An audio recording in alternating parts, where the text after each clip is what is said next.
vocabulario, ¿no? Formado con 15 términos, y el ejercicio consiste en encontrar el sinónimo y el antónimo de la palabra numerada, ¿no? La segunda fila tenemos el sinónimo y en la tercera tenemos el antónimo. Tenemos la palabra adocenado, ¿no?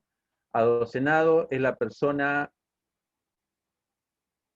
sin educación, la persona sin cultura, ¿no? Entonces, un sinónimo de adocenado sería,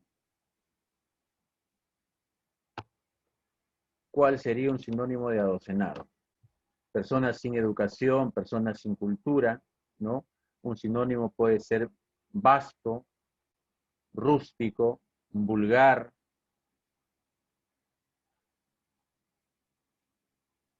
Entonces, ¿cuál sería el término adecuado que debe estar en la segunda fila? Autóctono. Autóctono. Es que el autóctono es la persona oriunda de un lugar, ¿no? El autóctono es sinónimo de nativo. No sería un sinónimo.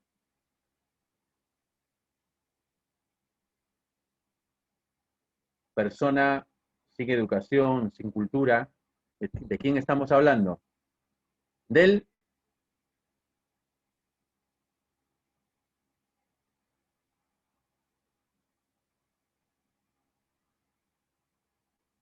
y estamos hablando del chabacano, ¿de acuerdo? Chabacano es sinónimo de vulgar, corriente, rústico. Ahora, todo lo contrario sería todo lo contrario de chabacano, de adocenado, de corriente. ¿Cuál sería el antónimo?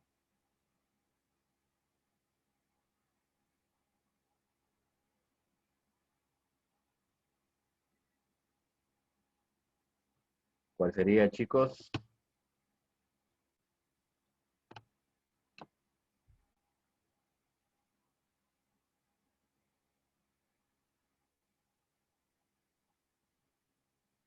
Y el antónimo sería,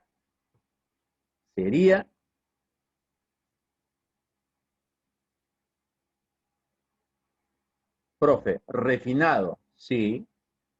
Profe, educado, sí. Uno similar. ¿A quién me estoy refiriendo? Y estamos hablando del urbano. ¿De acuerdo, chicos? Urbano es la persona educada, ¿no? También tiene otra sección. Llamamos urbano al que vive en la ciudad, pues, ¿no? Muy bien. Tenemos la palabra aerrojar. Aerrojar. Someter. Oprimir. Eso es aerrojar. Un sinónimo de arrojar.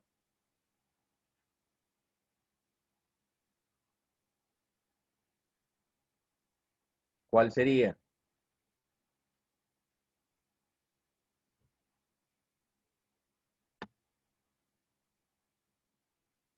Someter, oprimir, subyugar también se le dice, ¿no? Ese es aerrojar. Sinónimo.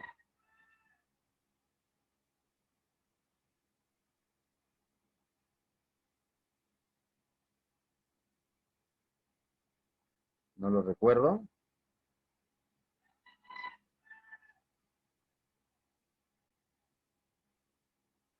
Y el sinónimo debe ser encadenar, o sea, esclavizar.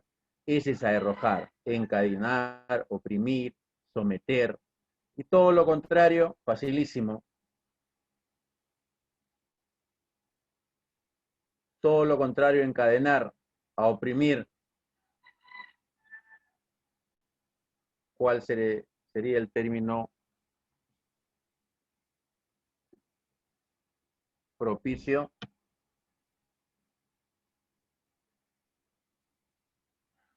Y debe ser emancipar, pues, chicos, ¿no? Emancipar, liberar. Sinónimo de afrenta. ¿cuál es un sinónimo de afrenta?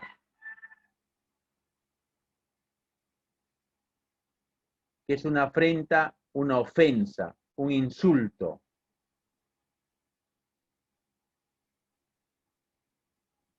¿Cuál sería un sinónimo de afrenta?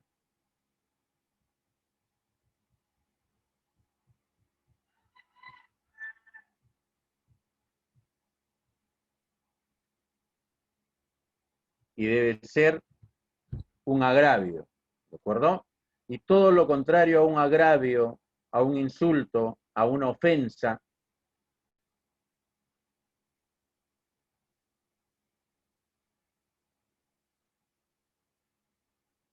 ¿qué sería? Estamos hablando de un elogio, claro, de un halago, también, de una loa, también, uno parecido, que está en la tercera fila,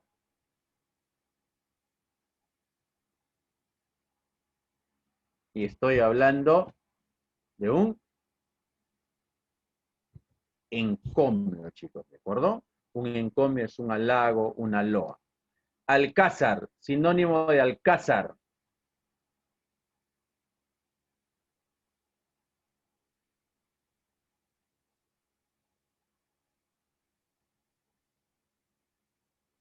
¿Qué será un alcázar?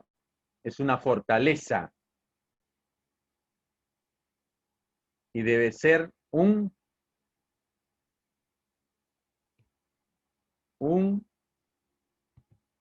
palacio, ¿no? Un palacio, un castillo.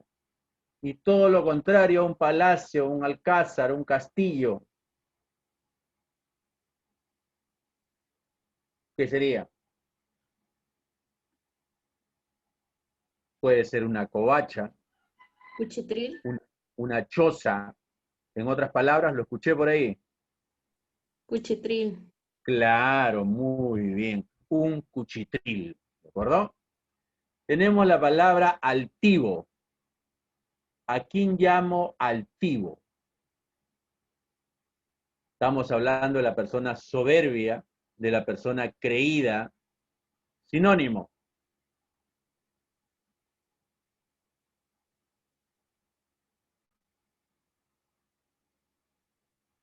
Soberbio, creído. Pavón también le dicen. Pavón. ¿A quién hace referencia el término altivo? Sinónimo. Debe ser el pedante. ¿De acuerdo, chicos? Pedante. O petulante, que es lo mismo. Y todo lo contrario, la persona altiva, la persona pedante, ¿qué será? Modesto. Claro que sí, la persona modesta, la persona sencilla, la persona humilde. Aleve. El aleve es el traidor. Felón. Muy bien. Y todo lo contrario, facilísimo, ¿no? ¿Cuál es? Leal. Claro que sí. Vernáculo. ¿Qué es vernáculo? Lo que es propio de un lugar. Eso es vernáculo. Propio o nativo de un lugar. Autóctono. Claro, ahora sí usamos el término autóctono. Y todo lo contrario a autóctono, Foráneo. claro que sí, muy bien, foráneo, ¿no? ¿Qué es foráneo? Que viene de afuera, pues, ¿no? Adalid. Adalid. Persona que está a cargo de un grupo. Ese es el adalid. Un Caudillo. sinónimo. Muy bien. Caudillo. Caudillo, correcto. Y todo lo contrario a un caudillo.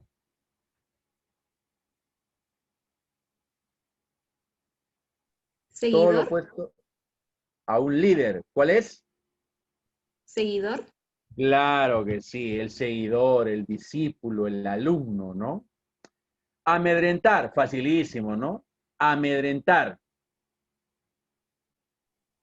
Acoquitar.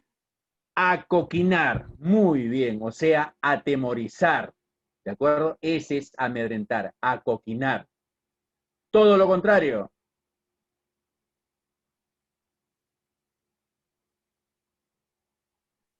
Medroso. No, Medroso. medroso es miedoso, sería casi como lo mismo que medroso, acoquinado, ¿no? Todo lo opuesto.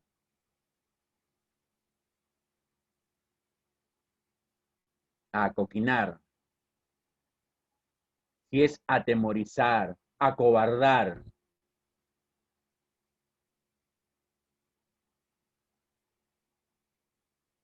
Y debe ser envalentonar, ¿de acuerdo? Envalentonar. Tenemos albur. ¿Qué es el albur?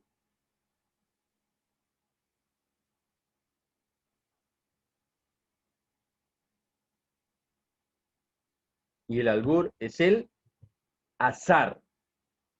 Y todo lo contrario al azar.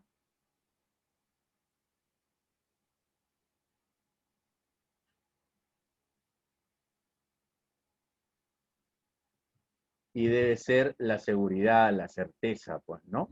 Algarabía. ¿Quién no ha escuchado este término? Algarabía.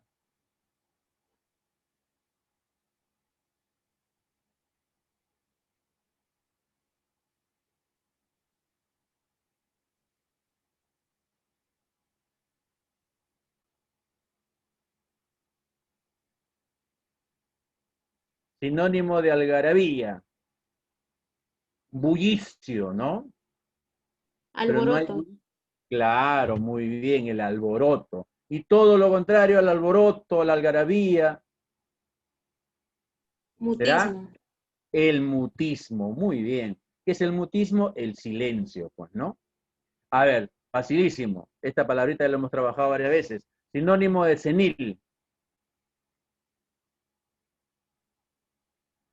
Senil.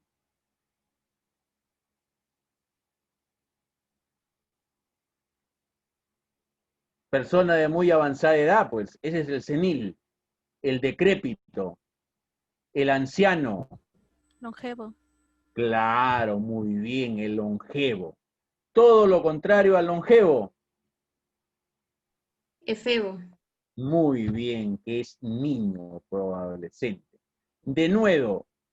¿Qué es el denuedo? La valentía, la osadía, Atrevimiento. el atrevimiento. Muy bien. Y todo lo contrario al atrevimiento.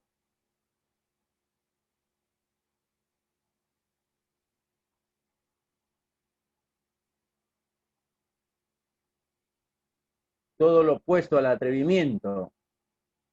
Profe, la cobardía, claro, ¿sí? En otras palabras, estamos hablando de la medrosidad, ¿no? ¿Qué es la medrosidad? El miedo, pues, ¿no? La frugalidad. A ver,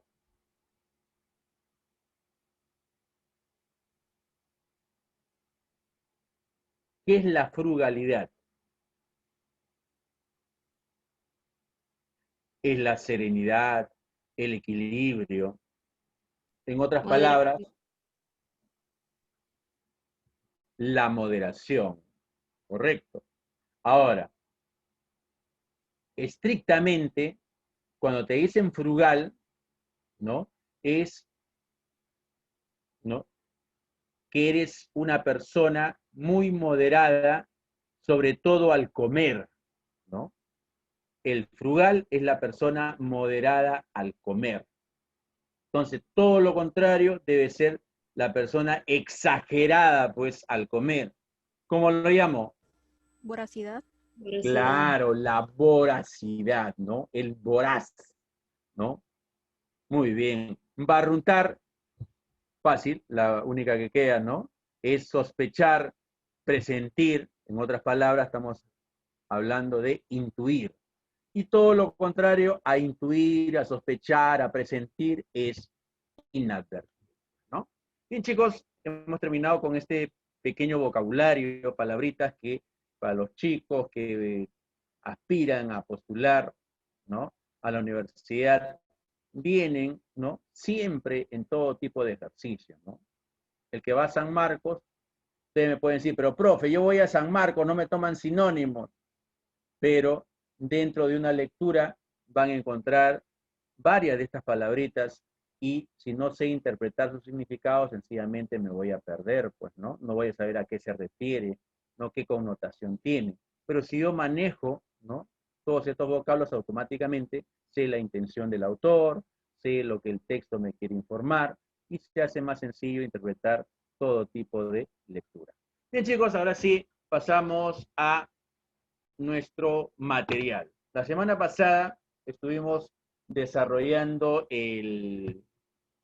lo que es los textos argumentativos y nos quedamos en el texto número 3. Texto número 3. ¿De acuerdo, chicos? Entonces vamos a desarrollarlo. Se supone que ya está, que ustedes ya lo han hecho. Entonces solamente el profesor pues va a dar una pequeña leída. Vamos a ver los datos más importantes y vamos a contestar las interrogantes. Entonces paso a mostrar el texto en pantalla.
Bien, jovencito, nos quedamos en el texto número 3.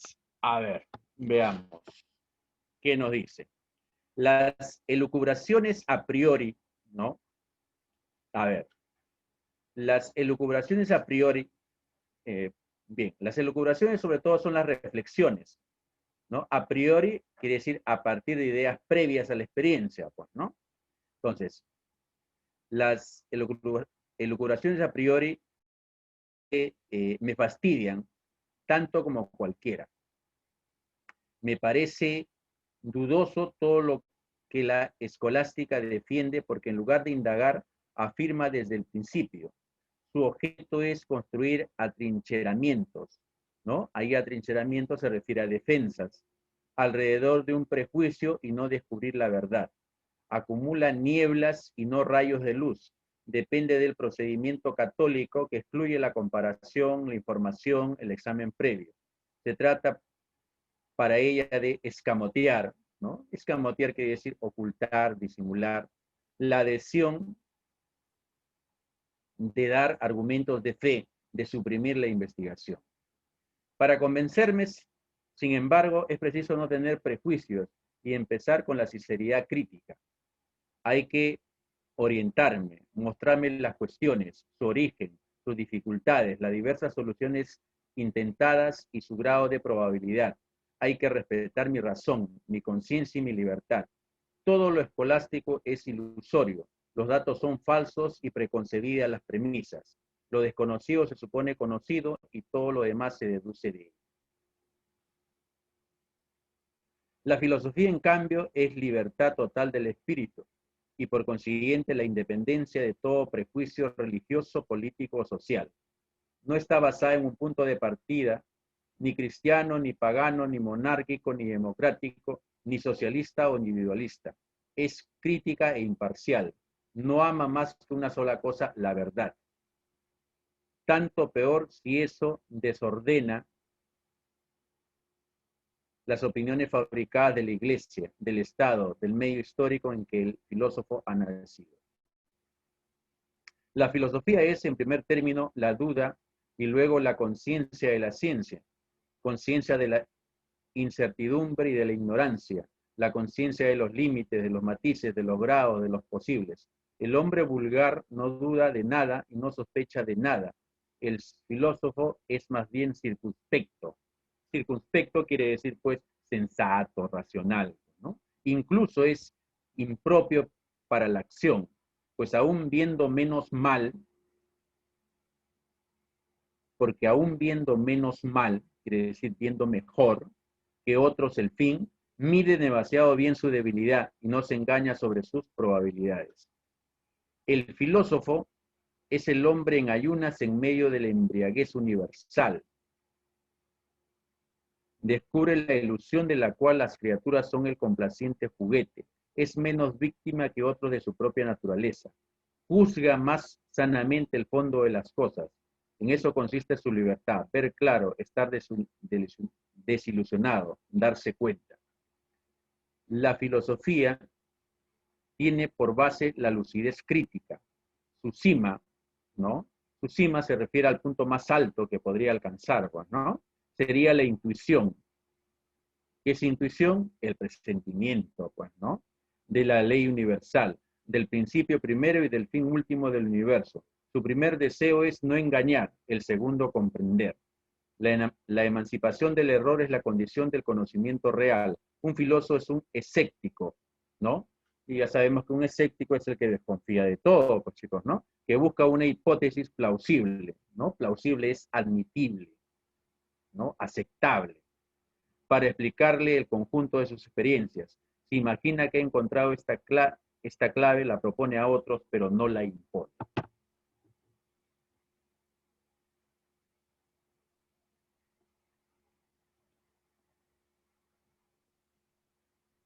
Muy bien. Listo. Acá. ¿De qué me están hablando? Acá el texto gira en torno a una crítica que hace del autor acerca de la escolástica, ¿no? Critica porque sencillamente se basa en prejuicios, ¿no? Y su afán no es descubrir la verdad, ¿de acuerdo? Trata de ocultar, de disimular, de dar argumentos sin tener una base científica o de investigación, ¿de acuerdo? Dice que oculta sus dificultades, las soluciones, no respeta la razón ni la libertad, ¿no? Sus argumentos, sus propuestas son ilusorias, ¿no? A veces se dejan guiar por datos falsos o cuestiones preconcebidas, ¿no? Y él más bien defiende la filosofía que diga, ¿no? Que es la libertad del espíritu, dice, ¿no? Que deja de lado todo prejuicio, ya sea religioso, político, social, ¿no? La filosofía dice que es crítica e imparcial, y la filosofía, ¿no? Solo busca la verdad. Después dice que la filosofía también juzga, ¿no? ¿No? Sanamente el fondo de las cosas, ¿no? Por eso es que la filosofía es clara, ¿no? Trata de interpretar, ¿de acuerdo? Y explicar todo tipo de cosas, ¿no? Usa la lucidez crítica como uno de sus puntos más resaltantes y busca, pues, sobre todo comprender. Muy bien, chicos, de esto nos habla en este pequeño texto, ¿no? Una crítica sobre la escolástica por la forma como aborda todo lo que se refiere a la investigación, y puede ser una aceptación o un elogio de la filosofía, ¿no? Como un mecanismo, ¿no? Que se basa en buscar la verdad. Bien, ahora nos vamos a las preguntas. Indique la idea central que sostiene el texto. La idea central, ya saben, chicos, que es la idea más importante. A ver, Todas las elucubraciones, o sea, las reflexiones, a priori son prejuiciosas por antonomasia, o sea, antonomasia quiere decir por excelencia. No, eso no puede ser, pues, la idea central. Las elucubraciones a priori solo buscan justificar la fe mediante argumentos, pero esos argumentos, pues, ilusorios, vanos, tampoco. La filosofía es un proceso inductivo, bueno, y las especulaciones previas son deductivas, nada que ver, pues, ¿no? Lo que es inductivo parte de hechos particulares para llegar a conclusiones generales, ¿de acuerdo?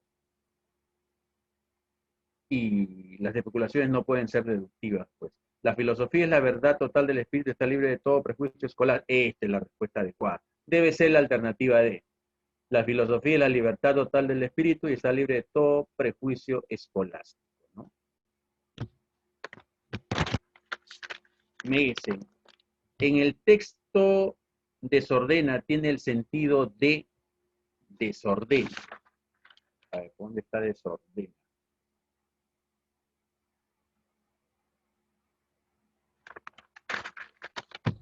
El texto desordena.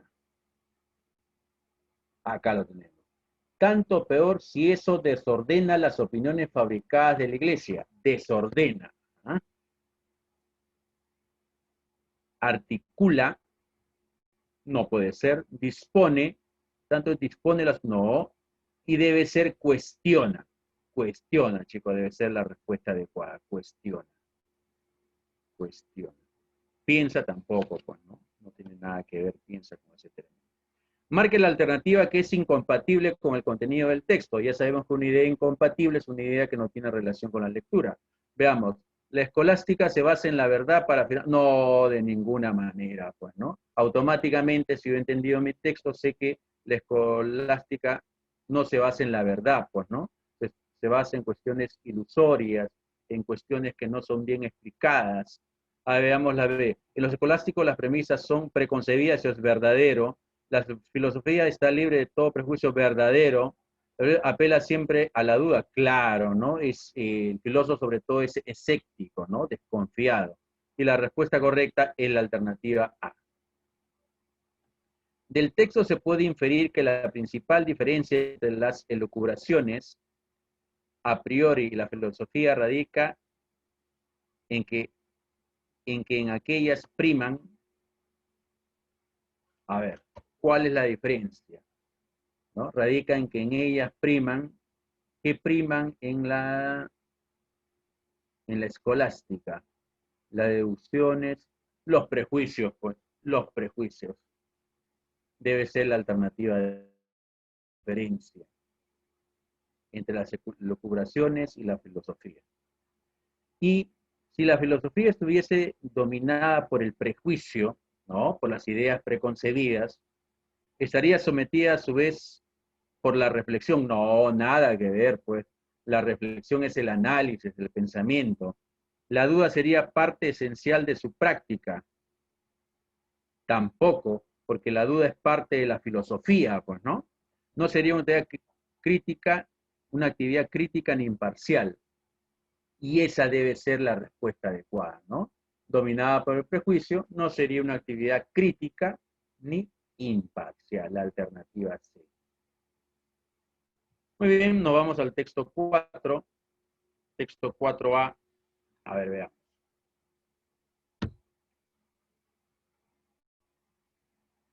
A ver, dice, las sensibilidades actuales están conformadas por una serie de eventos que transcurren dentro o fuera de las fronteras nacionales. Estos son apuntalados.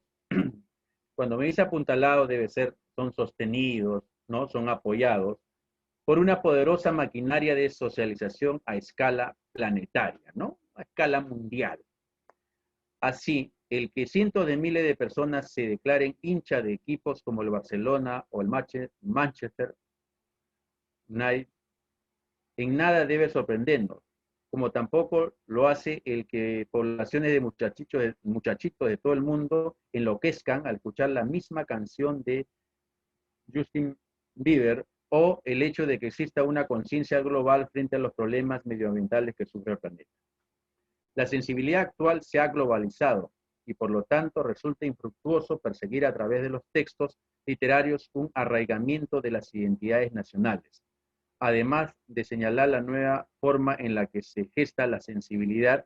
Importa destacar el grado de obsolescencia, ¿no? Y la obsolescencia viene a ser el grado de caducidad, ¿no? Cuando algo se vuelve obsoleto, pues ya no se usa, ya no sirve, ¿no? Que padecen todos los productos culturales. Ambos aspectos deberían ser suficientes para atajar de una vez la creencia de que la literatura debe contribuir a gestar entre los lectores la idea de nación. Bien, ¿cuál es la tesis de este pequeño texto, ¿no? ¿Qué me quiere dar a conocer el autor? Fácil, me dice que la literatura, ¿no?, debe contribuir a formar la identidad nacional.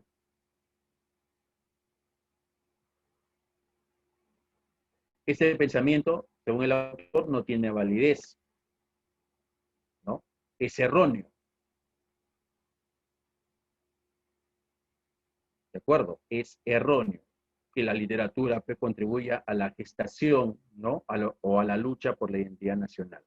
Y me pone varios argumentos, pues, ¿no? Me dice, al globalizarse la sensibilidad actual, es inútil pretender que la literatura desarrolle una identidad nacional. Claro, ¿no? Porque si tenemos pensamientos, pues, muy generales, no se forma una identidad, pues, ¿no?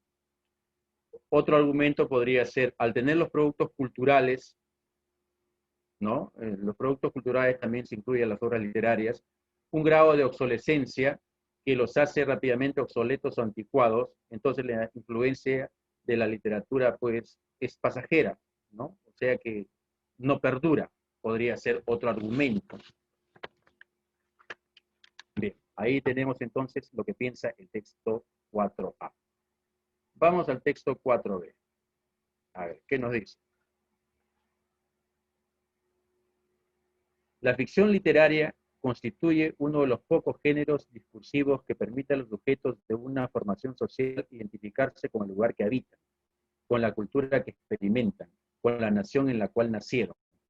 Por este motivo, nosotros creemos que es muy importante restablecer el curso de literatura en su anterior o en una nueva y repensada autonomía.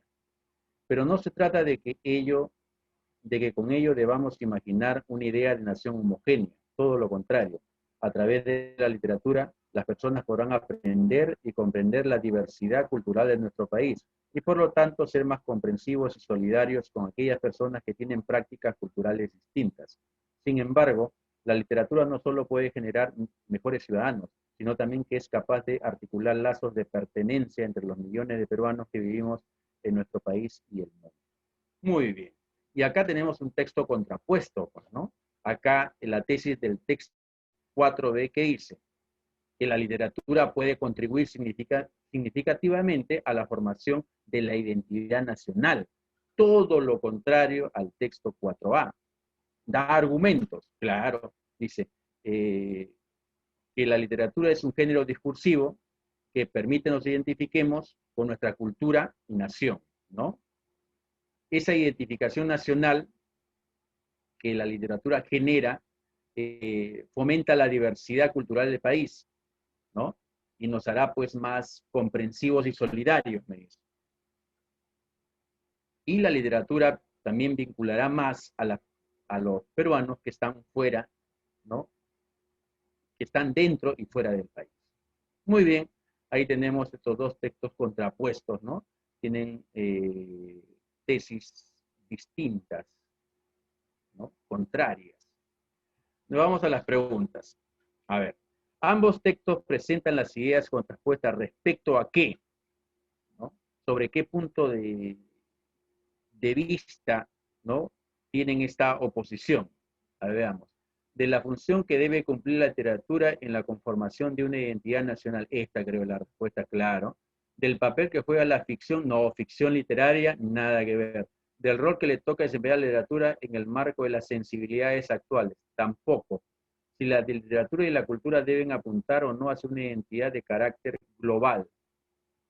No, ¿no? De carácter global es un argumento, ¿no? que se sustenta en la primera y debe ser la alternativa A. Por eso, en ese punto tienen ideas contrapuestas en la función que debe cumplir la literatura en la conformación de una identidad nacional. En la número 17 dice, en el texto 4A el término enloquezcan alude a una sensación de, y en el texto 4B el vocablo imaginar se puede usar en el sentido de, a ver, enloquezcan. Enloquezcan. Texto 4A. Acá está. Me dice, como tampoco lo hace el que poblaciones de muchachitos de todo el mundo enloquezcan al escuchar la misma canción. O sea, tiene una sensación, alude a una sensación de placer, pues, no, incertidumbre, no, incomodidad, satisfacción también puede ser. Puede ser la C o la D, placer o satisfacción. Veamos el cuarto del vocablo, imaginar. Imaginar. Pero no se trata de que con ella debamos imaginar una idea, debamos imaginar, ¿no? Imaginar. ¿Ya? A ver, forjar, y debe ser concebir, claro, ¿no? Concebir, idear, ¿no? Porque forjar es construir.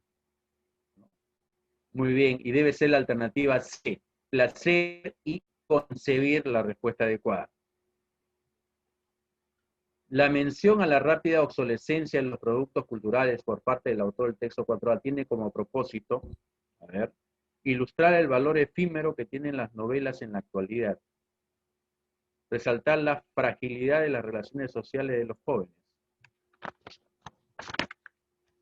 añadir un argumento que le permite fortalecer su propuesta, evidenciar cómo las sensibilidades actuales se conforman en la actualidad.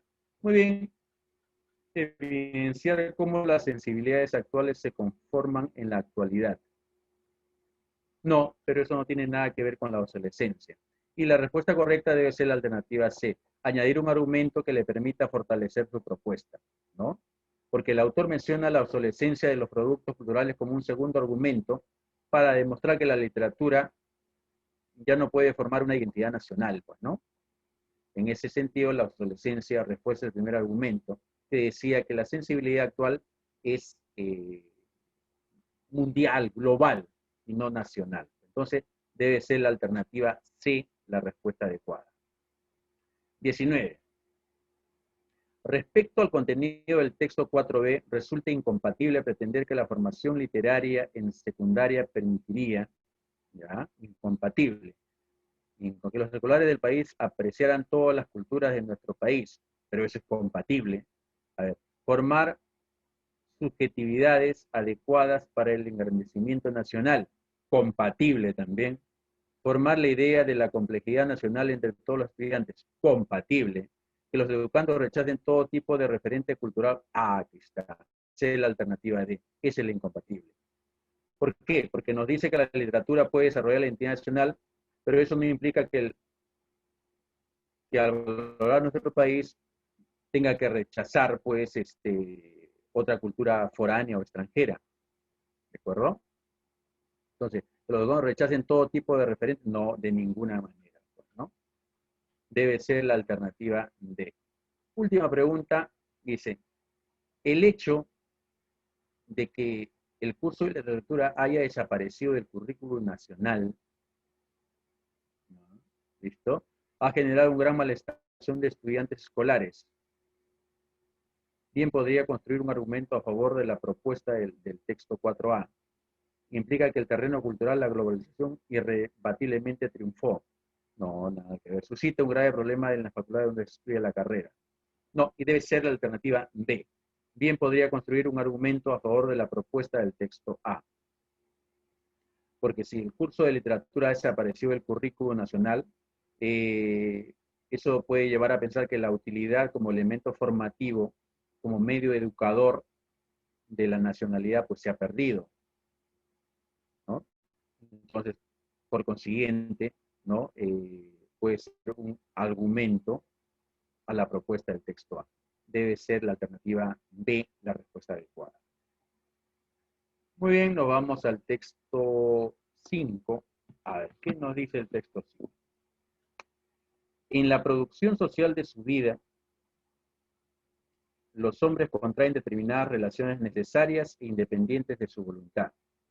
Relaciones de producción que corresponden a una determinada fase de sus fuerzas productivas materiales.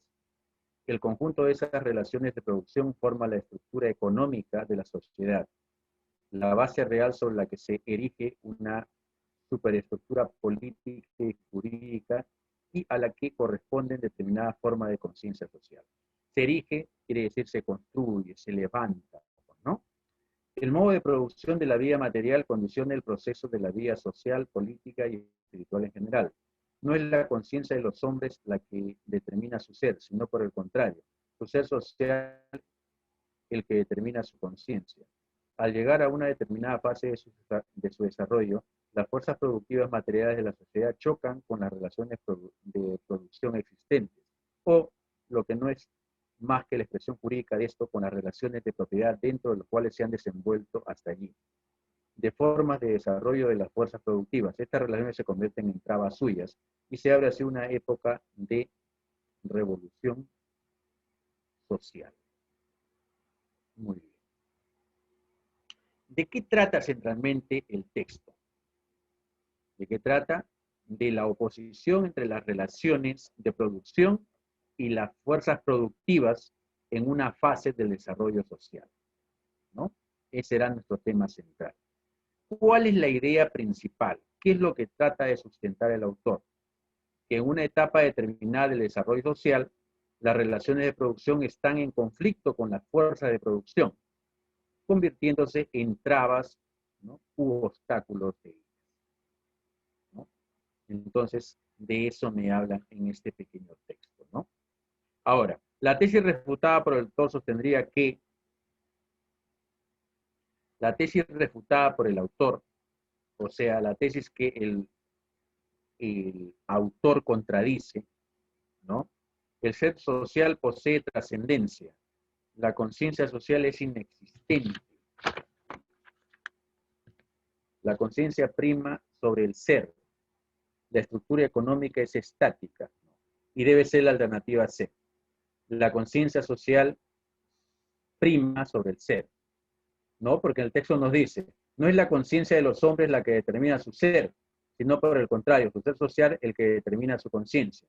O sea que la conciencia prima sobre el ser. En base al texto se puede afirmar que la conciencia social no es más que una manifestación de, a ver, las trabas sociales, no, la revolución social debe ser la estructura económica. ¿De acuerdo? La estructura económica. ¿Por qué? Porque el conjunto de relaciones de producción forma la estructura económica de la sociedad, pues, ¿no? La base real por la que se levanta. Como puedes observar, la estructura económica es la base sobre la que surge, ¿no?, la conciencia social. Bien, 23. Según el autor, las relaciones de producción varían de acuerdo, a ver, varían de acuerdo al desarrollo de la política, no, a la naturaleza de la conciencia social, al aceleramiento de las revoluciones sociales, al desarrollo, acá está, debe ser la alternativa D, al desarrollo de las fuerzas productivas, ¿no? Porque el texto nos dice que las relaciones de producción corresponden a una determinada fase de las fuerzas productivas, pues, ¿no? Entonces, al desarrollo de las fuerzas productivas. Bajo el pensamiento del autor, la revolución social obedece a la primacía del ser social sobre la conciencia, a la colisión entre las fuerzas productivas y la respuesta. B, ¿no? A la colisión, ¿no? O sea, al choque, ¿no?, de estas dos fuerzas, ¿no? Porque en el texto afirma que las relaciones productivas en una determinada etapa entran en conflicto con las fuerzas productivas. Y en ese momento se abre o se inicia la revolución industrial. Entonces entran en conflicto, hay una colisión, ¿no?, un enfrentamiento, un choque. Debe ser la alternativa B. 25. Según lo expuesto, las relaciones de producción se caracterizan por ser, A ver, veamos. Variables, múltiples y triviales. Variables y múltiples sí puede ser, pero triviales no. Malogra la palabra trivial. Trivial es de poco valor, de poca importancia. Una bagatela, pues, ¿no? Necesarias, objetivas y dinámicas. Correcto, eso sí, ¿sí? Históricas, múltiples e innecesarias también nada que ver. Necesarias, variadas, subjetivas tampoco, no pueden ser subjetivas, y debe ser la alternativa B. Fíjate que en el texto dice, en la producción social de su vida, los hombres contraen determinadas relaciones necesarias independientes de su voluntad, relaciones de producción que corresponden a una determinada fase de sus fuerzas productivas materiales. Entonces, las relaciones de producción son necesarias, ¿sí? O sea, forzadamente tienen que ocurrir, ¿no? Son objetivas, no dependen de la voluntad de las personas, y son dinámicas. ¿Por qué? Porque corresponden a una etapa del desarrollo. Entonces deben ser necesarias, objetivas y dinámicas.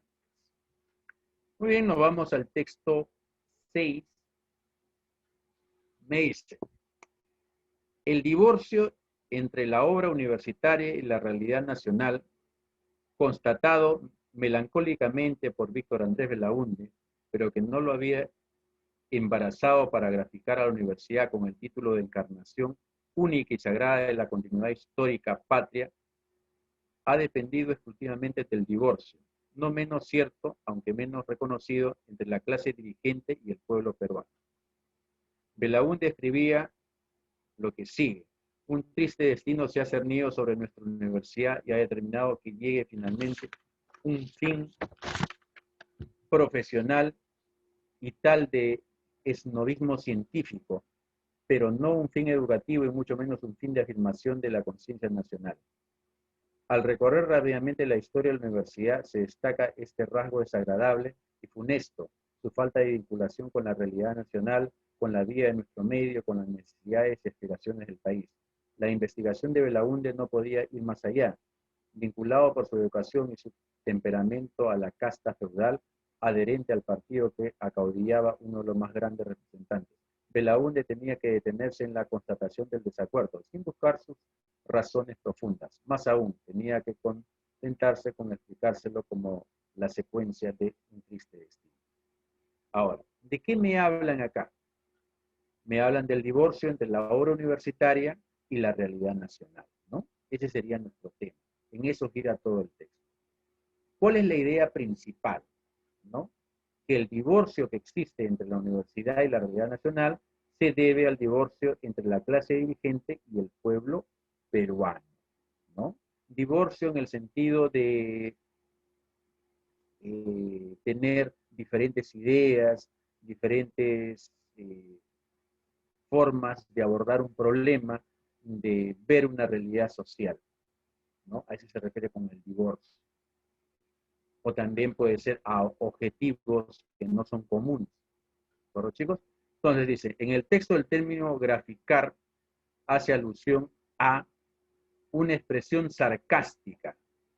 Una expresión sarcástica es una expresión irónica, burlona, nada que ver.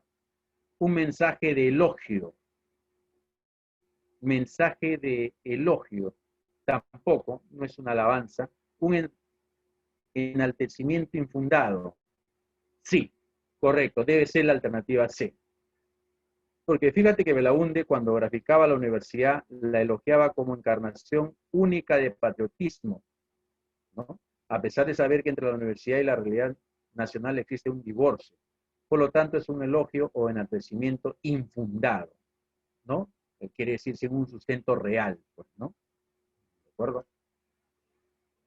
27. Se deduce que la interpretación de determinados fenómenos sociales está influenciada por, a ver, la formación profesional, no, y debe ser la posición social, ¿no? ¿Por qué? Fíjate que Belaúnde fue educado según una clase social y su temperamento respondía a esa clase social, ¿no? En su investigación solo constata el desacuerdo, pero sin ir más allá. Por eso supondría culpar a su clase de ese divorcio, de esa separación. Y debe ser la posición social. Por la manera como se trata el tema, el texto trasluce un enfoque economista, no. Sociológico-político, sí. Filosófico-político, filosófico no. Étnico-cultural, cultural sí, étnico no, porque no se refiere a castas. Y debe ser sociológico-político, ¿no? Sociológico, ¿por qué? Porque hace énfasis a la interpretación de Belaúnde, ¿no?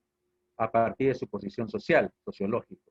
Político porque explica que el divorcio en la vida universitaria y en la realidad social responde al distanciamiento entre los gobernantes y el pueblo gobernado. Entonces sería sociológico político, sobre todo. La tesis que el autor desarrolla en el texto es, a ver, ¿la universidad peruana atraviesa un triste destino? No. Belaúnde no es realmente un intelectual calificado. Tampoco. La problemática universitaria parte de la clase dirigente. Claro, esta debe ser la alternativa C, ¿no? ¿Por qué? Porque el texto busca demostrar que el problema de la universidad, o sea, el divorcio, es el reflejo de la separación entre las clases, ¿no? Clase dirigente y el pueblo. A ver. A decir del autor, los planteamientos de Belaúnde, ¿ya? Tratan sobre el divorcio entre la universidad y nuestra realidad. Ratifican la inclinación profesional de nuestra universidad. Constituyen un diagnóstico elemental que no apunta a la raíz. Resultan limitados debido a la marginación de que es objeto. No, pero acá no había marginación, pues, ¿no? Y debe ser la alternativa C. Constituyen un diagnóstico elemental que no apunta a la raíz, ¿no? O sea, a la causa misma, ¿no? de esta separación, de este divorcio. Porque de acuerdo con la opinión del autor, los planteamientos de Belaúnde constatan solo el divorcio entre la universidad y el país, pero sus planteamientos no van a las raíces, ¿no? No van a las causas profundas, ¿no? Entonces debe ser la alternativa C, la respuesta correcta. Muy bien, nos vamos al texto 7. A ver, ¿qué nos dice? En los sistemas naturales, como el flujo energético es abierto, el ciclo de la materia no tiene desperdicio. Todo se reincorpora al ciclo y forma parte de un ciclo en movimiento. Pero el actual transporte horizontal de materiales crea problemas específicos de acumulación de residuos derivados de la actividad industrial y de la propia actividad doméstica. Antes de la industrialización a gran escala y del desarrollo de los grandes urbes, de las ciudades, el hombre vertía al río sus desperdicios, los cuales, por otra parte, estaban constituidos en su mayoría por sustancias biodegradables. Con el aumento de la cantidad de residuos y la proporción de material no biodegradable contenido en ellos, se recurrió a los vertederos y a la incineración. Y además, solo es eficaz cuando se trata de residuos en su mayor parte orgánicos y combustibles. Para evitar tales inconvenientes, los sistemas actuales separan y clasifican los diferentes tipos de residuos, de modo que parte de ellos pueden ser reciclados y el resto tratado adecuadamente antes de ser enterrado en vertederos previamente improvisados en el fondo de una capa de arcilla y dotados de un pozo de control del mundo acuífero, ¿no? O sea, subyacente. Bien.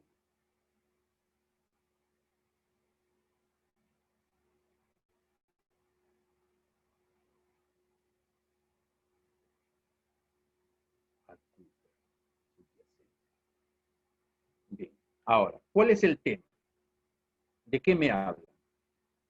Y el tema sería el problema actual del vertido de residuos industriales. Ese sería el tema. Eso me está tratando este pequeño texto. ¿Cuál sería la idea central? Que para evitar los numerosos inconvenientes que supone el vertido actual de residuos industriales, se está recurriendo a la clasificación y el tratamiento de dichos residuos, ¿no? Eso es lo que el autor quiere, pues, dar a conocer, la idea principal. Vamos a las preguntas. El texto desarrolla fundamentalmente el tema sobre, ¿no? ¿Sobre qué trata el tema? El ciclo de la materia y el reciclaje de los residuos.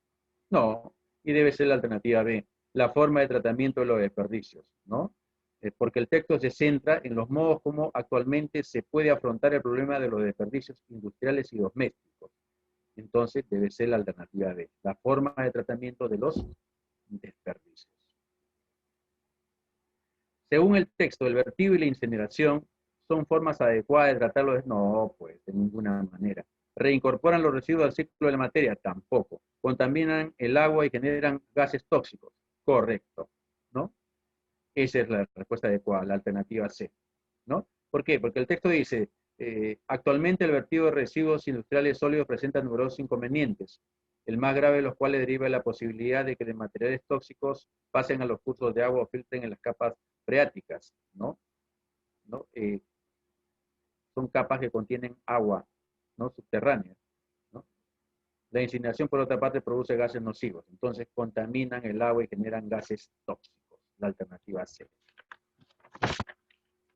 La número 33, dice, señala una idea incompatible. A ver, veamos. La incineración genera problemas colaterales en el medio ambiente. Compatible. Esa no puede ser la respuesta. En los sistemas generales no suelen generarse desperdicios. Compatible. En la actualidad todos los residuos pueden ser reciclados. Falso, pues, ¿no? Falso. Esta debe ser la respuesta adecuada, ¿no? ¿Por qué? Porque el texto me dice que solo una parte de los residuos puede ser reciclado. El resto es enterrado de tal modo que genera daños en el medio ambiente. 34. Se deduce que los desperdicios a los que hace alusión el autor pueden servir sobre todo para el agro. No. Son reciclados de manera muy eficiente. Falso también, porque me está diciendo que acá acarrean problemas. ¿Presentan problemas para el tratamiento? Sí. ¿Son el resultado de la actividad humana? También. Muy bien. Pero como es una deducción, ¿no? Y una deducción es aquella, ¿no? Uno deduce, la deducción es la conclusión a la que uno llega de acuerdo a las ideas del texto. O sea, una deducción no puede ser algo explícito, ¿no? Y si me doy cuenta, la alternativa C es algo explícita. Presentan problemas para el tratamiento. Eso lo menciona el texto. Y eso no puede ser una deducción, pues, ¿no? Pero la D sí son el resultado de la actividad humana, ¿no? No se dice, pero se infiere que los productos provienen de la actividad humana. Entonces la D debe ser la respuesta adecuada. El sinónimo del verbo vertía, según el texto, es vertía. Vertía. Listo, acá lo tenemos. Antes de la industrialización a gran escala y del desarrollo de gases, desarrollo de grandes urbes, de grandes ciudades, el hombre vertía al río su desperdicio. Vertía, ¿ya? Fijaba, reciclaba, saturaba, no, pues, y debe ser arrojaba, pues, ¿no? Arrojaba la respuesta correcta, arrojaba. Muy bien, nos vamos al texto 8. Texto 8.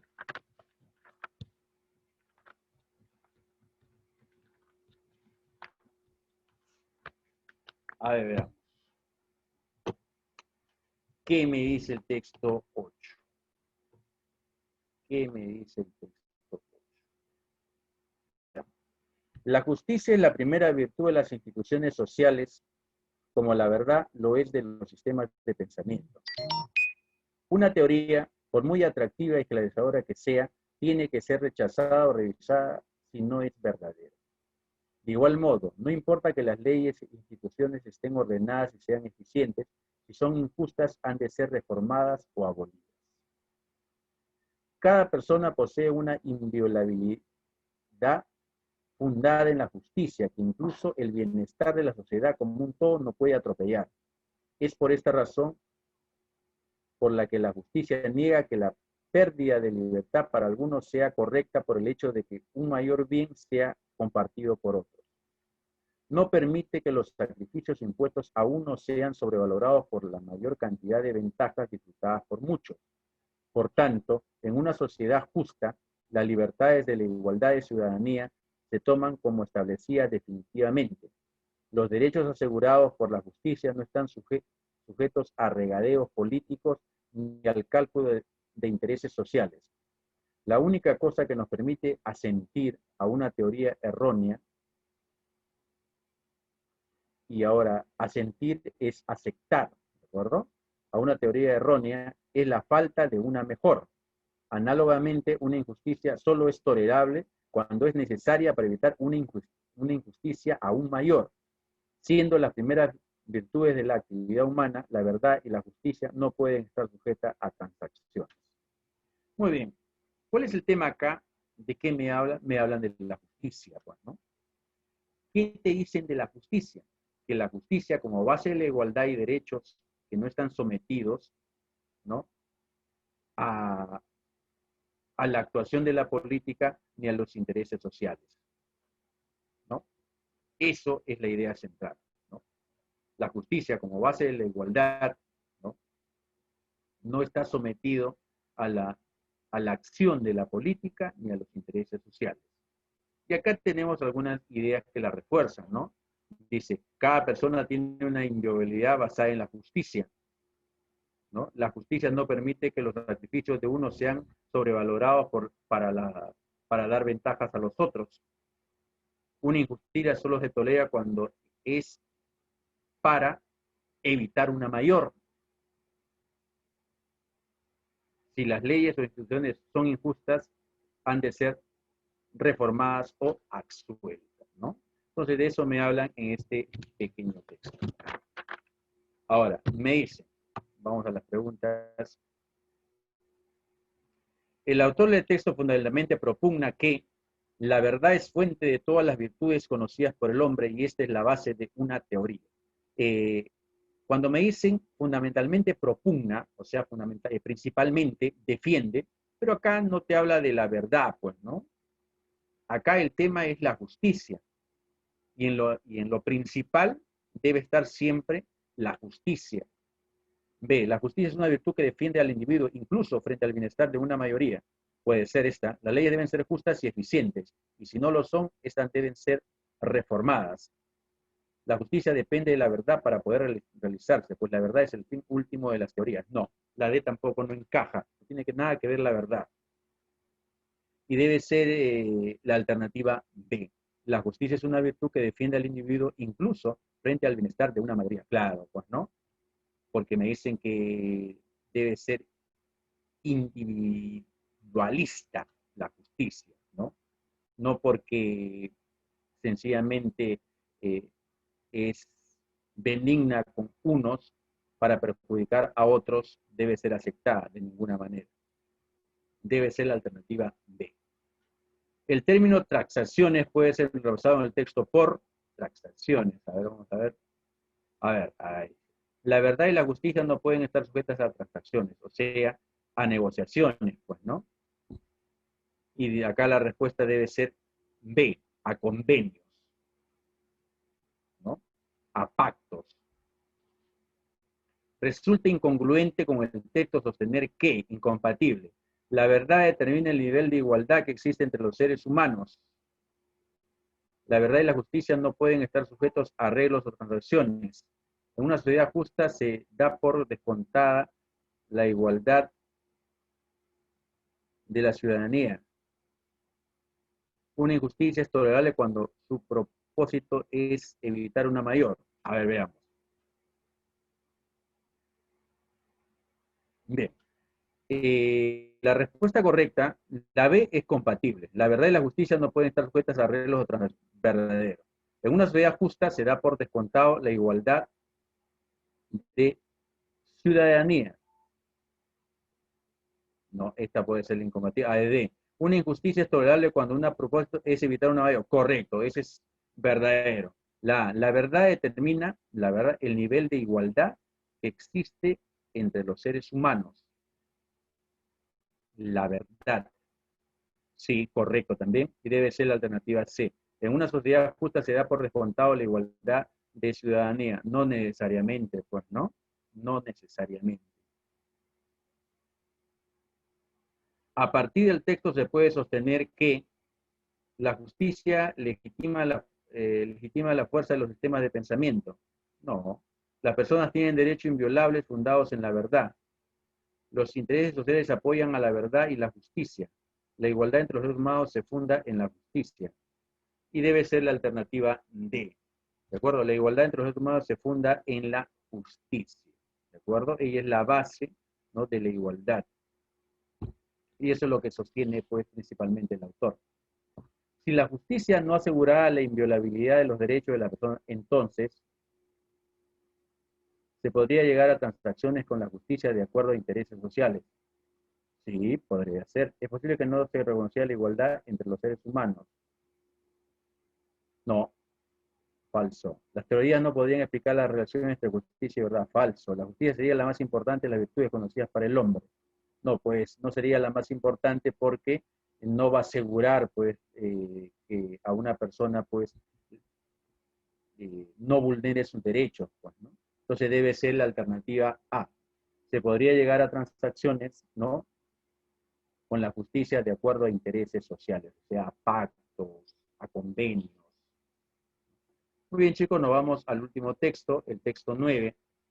Me dice, cuando un orden económico ya viejo, supuestamente eficaz, se agrieta, se tambalea y amenaza con desplomarse, genera indefectiblemente una nebulosa de signos en el campo sociocultural que refleja la angustia, la turbación y los temores de los beneficiarios de ese orden. Dada su confusión y su extravío, los ricos, como ignoran la autocrítica, suelen olvidarse de impugnar la lógica y los principios de su sistema. Prefieren buscar razones ajenas, siempre imprevisibles, que les expliquen sus dificultades y la calamidad que les aqueja.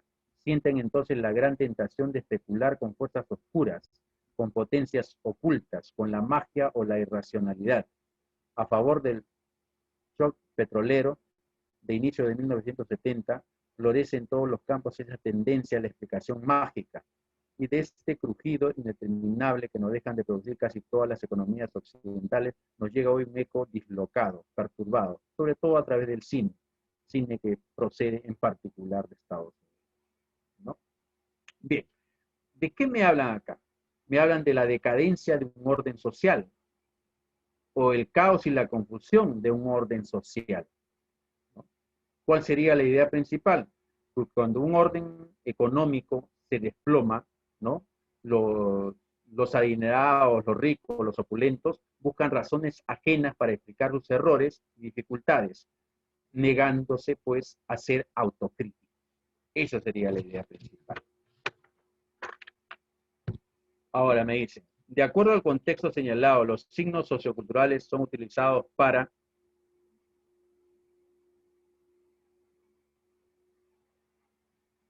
programar y difundir películas norteamericanas. No, generar los temores tanto de ricos como... Y debe ser la alternativa C, distorsionar la interpretación de la realidad, ¿no? Con pretextos, con cuestiones, pues, ilusias, míticas, ¿de acuerdo? Irracionales también.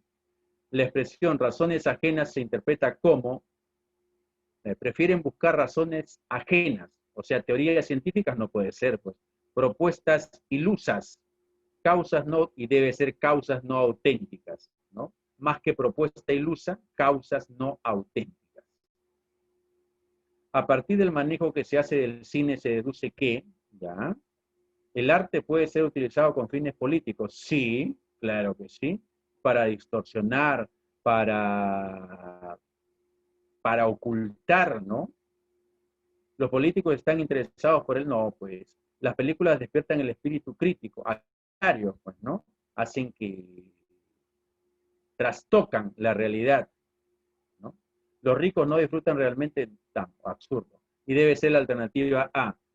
El arte puede ser utilizado con fines políticos. Y la información incompatible con el texto es: el cine es un medio de control social compatible, claro. Lo utilizan para distorsionar, para enceguecer, ¿no? O como como objeto de pretexto, ¿de acuerdo? Toda calamidad tiene una causa objetiva, eso es compatible también, claro. toda calamidad, o sea, todo desequilibrio, todo caos, tiene una causa objetiva. Hay un porqué, hay una razón. Las películas están al margen de derechos económicos. Este es falsa, pues, ¿no? Este es lo incompatible. Las películas están al margen, ¿cómo van a estar al margen si justamente se usa, ¿no? Para ocultar, ¿no? O enceguecer, ¿no?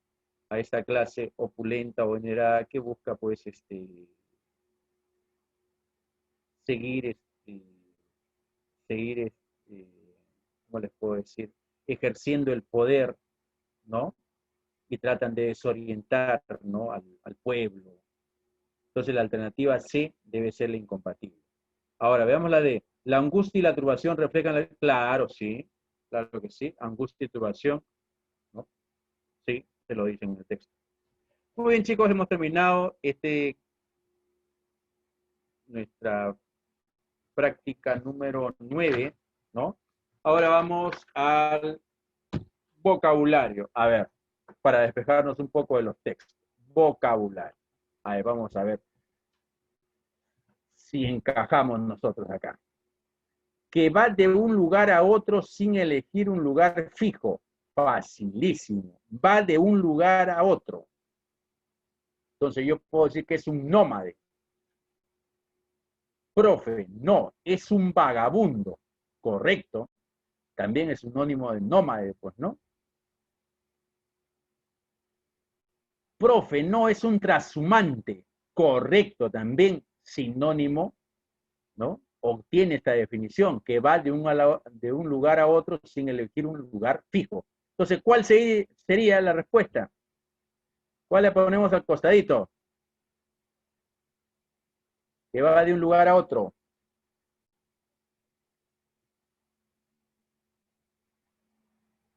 ¿Qué le ponemos?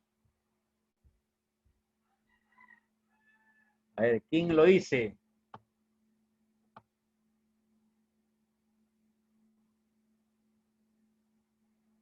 Y debe ser...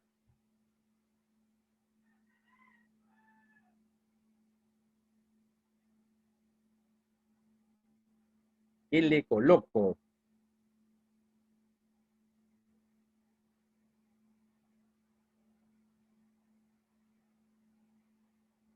Y debe ser escéptico, escéptico.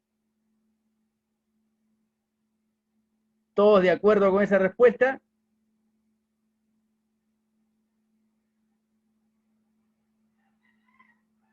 ¿Estamos de acuerdo con la respuesta de escéptico o no?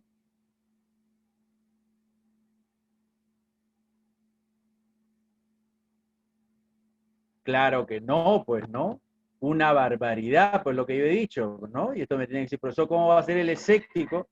Si el escéptico es la persona, pues, que duda de todo, no va a ser que va de un lugar a otro, una barbaridad, pues, ¿no? ¿Qué le pongo entonces? Y debe ser, pues, chicos, errabundo, ¿de acuerdo? Ponen ahí errabundo. Eso es que va de un lugar a otro sin elegir un lugar fijo. A ver, persona de amplios y sólidos conocimientos en una o muchas áreas. ¿Cómo lo llamo?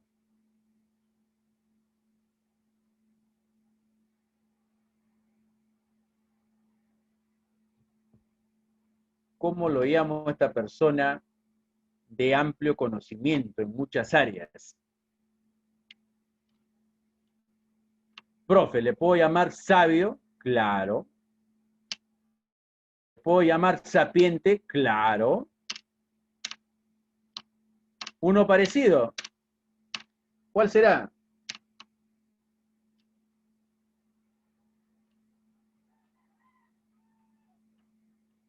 Y le tengo que poner ahí erudito, ¿de acuerdo, chicos? Erudito, persona de amplios y sólidos conocimientos en una o muchas materias, erudito.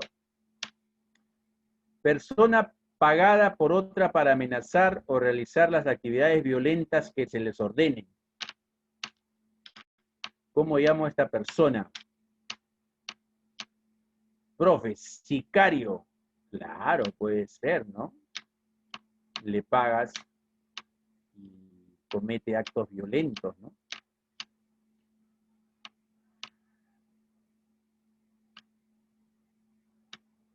Y ahí debo poner esbirro, esbirro, ¿de acuerdo? Ese debe ser.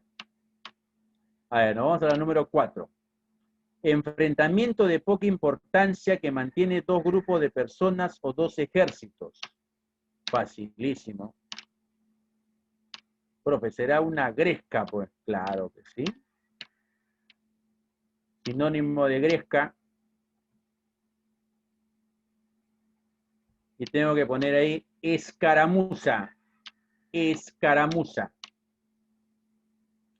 Burla cruel que se hace a una persona para humillarla. Facilísimo. Eso se llama mofa. Se llama befa. En otras palabras, ¿de qué estoy hablando?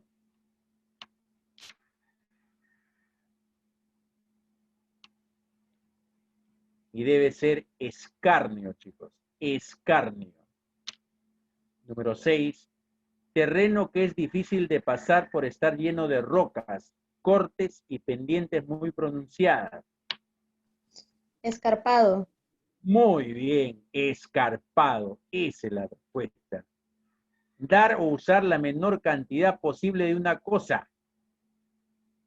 Escatimar. Muy bien, correcto. Que duda o no cree en ciertas cosas.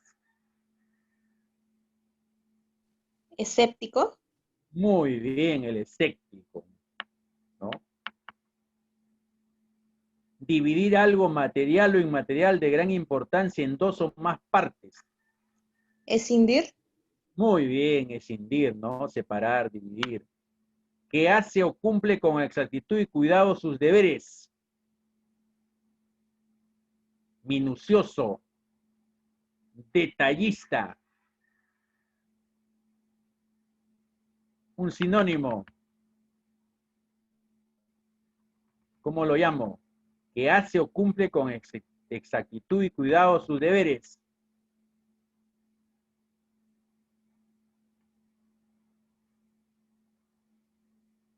Y debe ser escrupuloso. Escrupuloso. Llamamos a la persona minuciosa.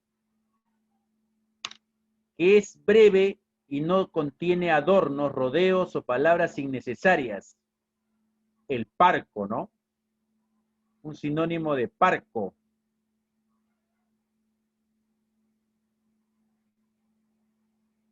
¿Cómo lo llamo? Profe, puede ser lacónico, claro. También puede ser lacónico.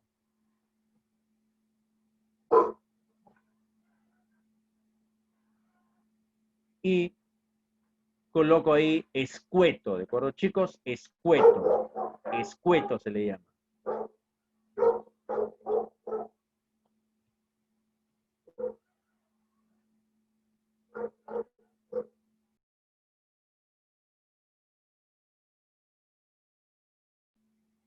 Muy bien, seguimos. Que está oculto a los sentidos y es revelado solo a iniciados. Esotérico. Muy bien, correcto.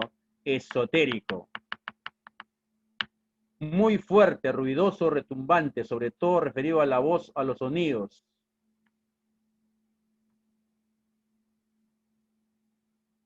Muy fuerte o ruidoso. Y debe ser estentorio. Estentorio. La 14, veamos la 14. Idea o imagen aceptada por la mayoría como patrón o modelo de cualidades o de conducta. Estereotipo. Claro, muy bien. Es estereotipo, ¿no? Fuerte, sereno ante la desgracia. Inalterable, impertérrito. Estoico. Extremadamente sereno. ¿Y se le dice? Estoico. Muy bien, estoico, efectivamente. Ahora vamos a ver qué términos utilizamos para las oraciones. La policía logró capturar al peligroso cabecilla de la banda y sus...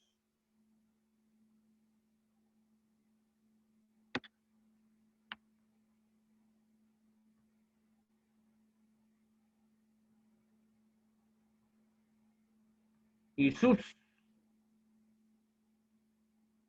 Fíjate, la policía logró capturar al peligroso cabecilla de la banda y sus...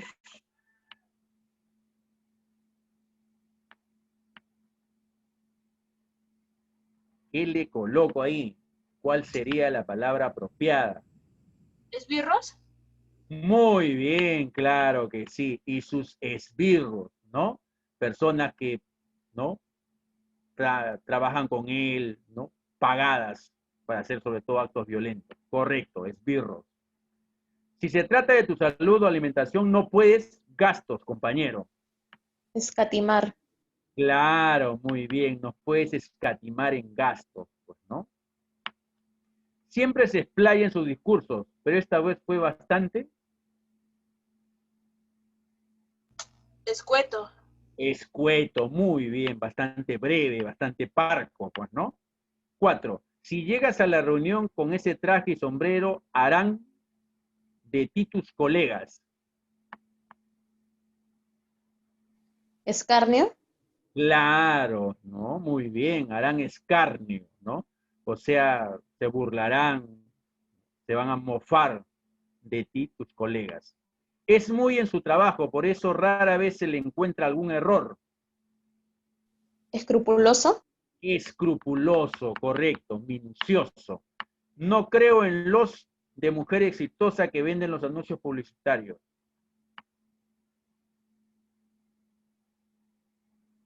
Estereotipos. Claro, muy bien. No creo en los estereotipos de mujer exitosa que venden los anuncios publicitarios. Muy bien, chicos, hemos terminado nuestra práctica número 9 y nos vamos a la práctica número 10. ¿Qué me dice la práctica número 10 o de qué va a tratar? De los textos con gráficos, ¿no? Ya saben ustedes que los gráficos son representaciones, ¿no? ¿Qué tienen de novedoso, profesor? De novedoso que estos textos pues se están utilizando mucho en los exámenes de admisión, ¿no? ¿Y qué nos proporcionan? Sencillamente información, pues, ¿no? O sea, el gráfico me sirve también como parte, ¿no? De la información que me está proporcionando el texto, ya sea en porcentaje, ya sea de repente en una encuesta, ya sea en un estudio, que lo presentan pues de forma, en una pues infografía. ¿De acuerdo, chicos? Entonces, un texto gráfico es una representación que complementa, ¿no? La intención del autor, pues, ¿no? Con cierto tipo de información. Profe, ¿y siempre hay textos que vienen así? Claro que sí, pues, ¿no? Claro que sí. Hay textos que vienen con sus gráficos. ¿Qué tiene de novedoso? Digamos que lo novedoso son atípicos, pues, ¿no? A los textos normales, pero sencillamente lo rescatable es que ahí tienen información también que nos va a ayudar, pues, a comprender mejor el texto, ¿no? A través de sus informes, de sus porcentajes, de sus encuestas, de sus estudios que hacen, ¿no? Muy bien, chicos, entonces vamos con los textos gráficos. Vamos a desarrollar el texto 1 y el texto 2. ¿De acuerdo, chicos? Entonces le doy unos minutitos, 5 minutitos, a ver, para que den una leída rápida y vamos avanzando.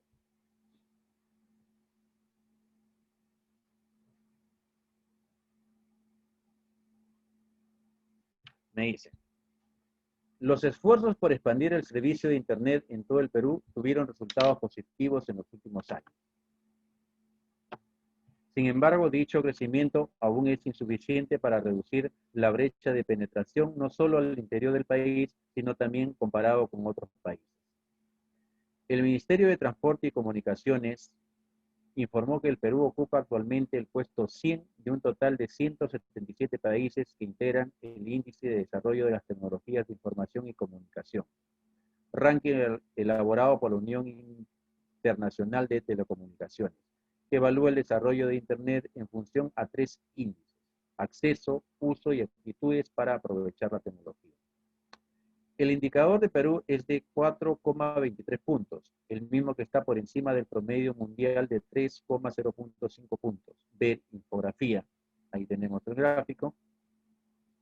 No obstante, dicho ponderado no le es suficiente para alcanzar a países como México, 4,45, Colombia, 4,98, Chile, 6,11 y mucho menos a Corea del Sur, que encabeza la lista con un puntaje de 8,78. El director general de regulación del Ministerio de Transportes, Manuel Muñoz, dio una visión de cómo se ve el país aplicando el índice a nivel de regiones. Lima sería comparable con Moldavia, el puesto 67 del ranking, pero Huancavelica estaría en el puesto 133, que ahora ocupa Cuba, con un índice de 2,64. Existe un crecimiento irregular en Perú, explicó durante su participación en un reciente foro organizado por el Ministerio. Muy bien. ¿De qué me habla en este pequeño texto? De la expansión del servicio del Internet en el Perú, ¿no? Me dice que este servicio, ¿no? Si bien está por buen camino, todavía pues tiene un crecimiento bastante bajo, pues, ¿no? Porque no llega suficientemente esta señal a todos los departamentos o lugares en el Perú. Después hace una comparación con otros países y nos ponen en el puesto 100, ¿no? Del acceso, pues, al Internet, ¿no? Ahora, luego hace también una comparación por departamentos, ¿no? Por departamentos en el que, en comparación con otros, por ejemplo, Huancavelica estaría en el ranking 67, ¿no? Pero esto no es, pues, homogéneo en todos los departamentos del Perú. Por eso es que en algunos, pues, hay más acceso a este servicio y en otros, pues, hay mucho menos. Por eso es que estamos, pues, en el puesto 100 en este elaboración que hacen, pues, que hace el Ministerio de Transporte del desarrollo de la tecnología. Muy bien, de eso me habla en este pequeño texto. Sencillo, pues, ¿no? Acá en nuestra infografía también, ahí me habla de localidades con servicio, localidades sin servicio, rural, urbano, ahora el desarrollo también de tecnologías de información, ¿no? A nivel de todos los países, pues, ¿no? Con sus respectivos promedios, y el cual está, pues, Perú en el puesto 100. Bien, ahora vamos a nuestras interrogantes.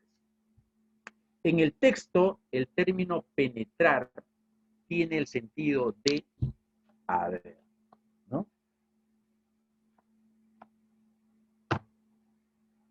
Vamos a ver, ¿qué me dice? Dicho crecimiento aún es insuficiente para reducir la brecha de penetración, no solo al interior del país, sino también comparado con otros países. Penetración, o sea, implantación, no. Y debe ser, pues, se refiere a la cobertura, pues, ¿no? A la cobertura, al alcance que tiene, pues, este medio de comunicación. Debe ser cobertura, ¿no? La brecha de cobertura, no solo al interior del país, sino también comparado con otros países. La alternativa B, la respuesta adecuada. Básicamente, el texto gira en torno a la relevancia del acceso a Internet, a la relevancia, o sea, a la importancia del acceso a Internet. Ya, puede ser. A la falta de acceso a Internet en el Perú. Puede ser también. Al desarrollo de Internet en el mundo. No, en el mundo no. ¿No? Porque en el texto, sobre todo, ¿no? Resaltan, pues, a la situación del Perú, ¿no? No que el Internet en el mundo. el uso y acceso a Internet en el Perú.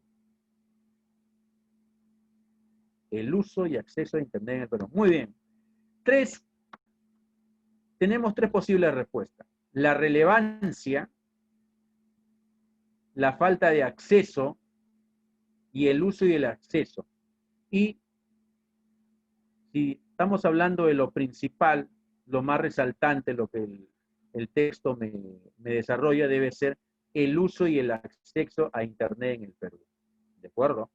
Porque a partir de esta información del uso y del acceso, se hace pues se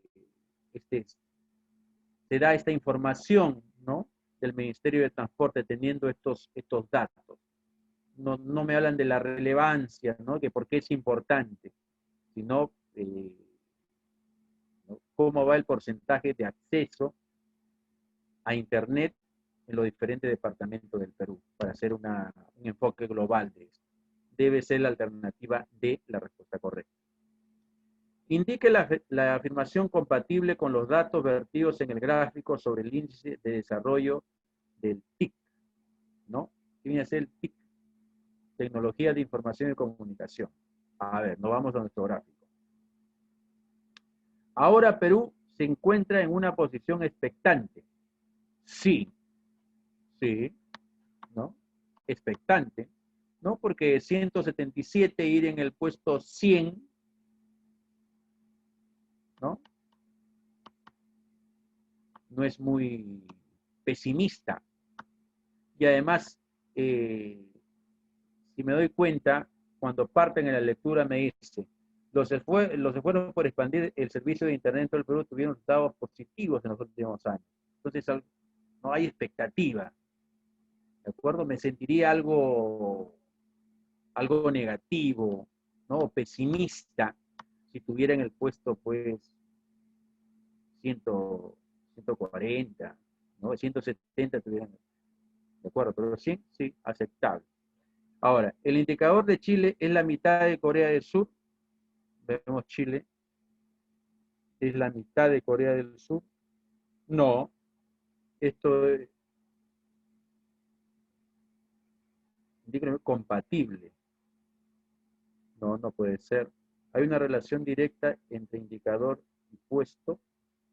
Hay una relación directa entre indicador y puesto. A nivel de nuestro país es el más rezagado. A ver. No, de ninguna manera. Ahora, compatible, en fin, yo estaba buscando la incompatible.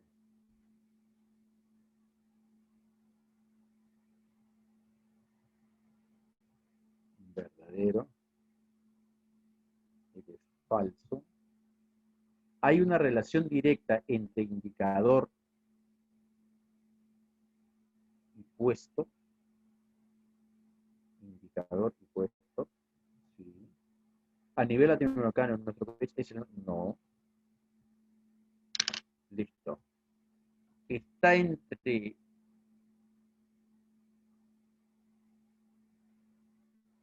la A y la C. Veamos. ¿Cuál se acerca más a la lectura, no?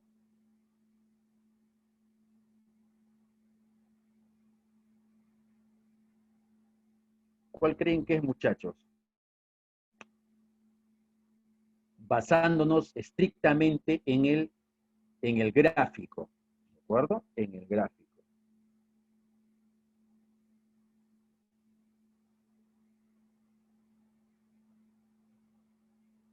Listo. Y debe ser la alternativa C. La alternativa C, la respuesta correcta. Hay una relación directa entre indicador y puesto, ¿no? Porque a través de esa información, pues, se hace este ranking, ¿no? Oposición, el Ministerio de Transporte. ¿Cuáles de los siguientes enunciados son incompatibles con los datos presentados en el gráfico? Ya, de nuevo nos hablan de nuestro gráfico. A ver, a diferencia de la zona rural, en la zona urbana, más personas tienen acceso a Internet. Nos vamos a nuestro gráfico y vemos que eso es verdadero. Sí, verdadero. la zona urbana tiene más acceso a Internet. Lima es una de las ciudades donde muchas personas utilizan el servicio de Internet.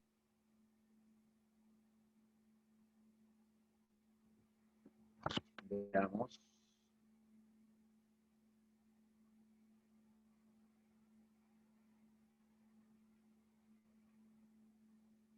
Claro que sí. Eso también es verdadero. Verdadero. En el interior del país, el 81% de sus habitantes carecen de telefonía móvil.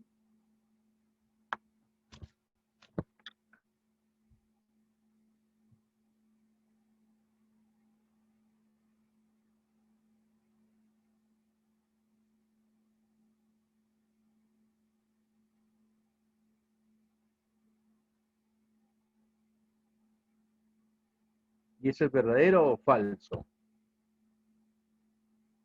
A ver.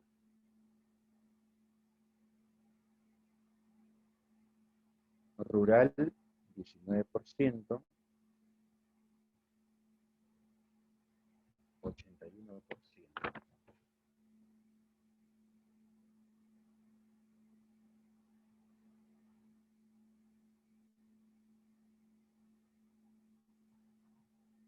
Y la respuesta es incompatible o compatible. En el interior del país, el 81% de sus habitantes carece de telefonía móvil. No, esta es la incompatible. Sí. Si me doy cuenta acá, el gráfico hace referencia a servicio de conexión de Internet 2015 fijo y móvil.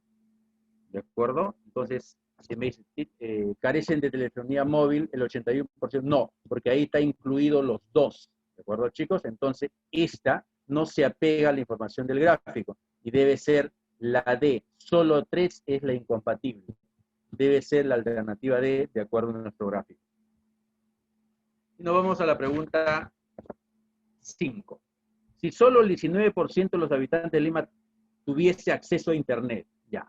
Si solo el 19%, es una pregunta de extrapolación. ¿Qué pasaría? ¿Perú ocuparía el puesto 167 en el índice de desarrollo? Eso no se sabe. No lo puedo asegurar. ¿De acuerdo? No puedo mandarlo al último, ¿no? Porque si solo el 19% tuviera. La brecha de penetración de Internet en el Perú sería más grande. Esto sí lo puedo deducir. ¿El servicio de conexión a Internet en las zonas rurales llegaría a un 20%? No, de ninguna manera, al contrario. No llegaría, pues, sería nula. ¿Más de la mitad de la población desdeñaría la utilidad de la tecnología? No, de ninguna manera. Y debe ser la alternativa B. La brecha de penetración de Internet en el Perú sería más grande, pues, ¿no? Pero no podemos decir que estaría en el puesto 177. Muy bien, chicos, nos ganó la hora. Acá nos vamos a quedar. La próxima semana revisamos el resto de lecturas y hacemos la corrección de ellos. ¿De acuerdo, chicos? Nos vemos la próxima semana.